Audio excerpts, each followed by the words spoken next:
प्रहार तालुका प्रमुख सूरज गथंडे दाम्पत्याकडून आपल्या बाळाला पोलिओचे 2 थेंब. पिंपळखुटा येथे पल्स पोलिओ मोहिमेला उत्स्फूर्त प्रतिसाद. राष्ट्रीय पल्स पोलिओ लसीकरण मोहिमेअंतर्गत जिल्हा परिषद प्राथमिक मराठी शाळा पिंपळखुटा येथे पोलिओ लसीकरण मोहिमेचे आयोजन करण्यात आले.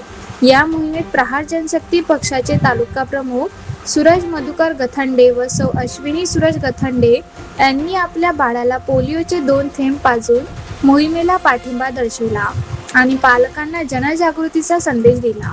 यावेळी प्रहार जनशक्ती पक्षाचे तालुका प्रमुख सूरज मधुकर गथंडे यांनी सर्व पालकांना आवाहन करत सांगितले की 0 ते 5 वर्ष वयोगटातील प्रत्येक बालकाला पोलिओचे 2 थेंब पाजणे ही प्रत्येक पालकाची जबाबदारी आहे. पोलिओ सारख्या गंभीर आजारापासून मुलांचे संरक्षण करण्यासाठी शासनाच्या या मोहिमेत सर्वांनी सक्रिय सहभाग घ्यावा.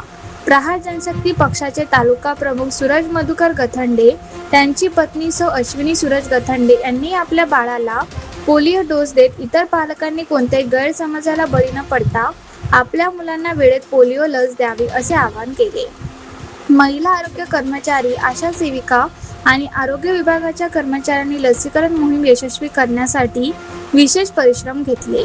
यावेळी कमल महादेव राघोडते, आशा वर्कर, जयश्री दादाराव बेदुरकर, आशा वर्कर, कांता भगवान धाडे, आशा सेविका, सिंधू शरराव झंजाट, आशा सेविका, सुरेखा मनोहर गाडवे, अंगणवाडी सेविका, श्री चदने सर, आरोग्य सेवक, डॉक्टर गारोडे, वैद्यकीय अधिकारी, स्नेहा प्रधान, गट प्रवर्तक, अंजन सिंग यांची उपस्थिती होती.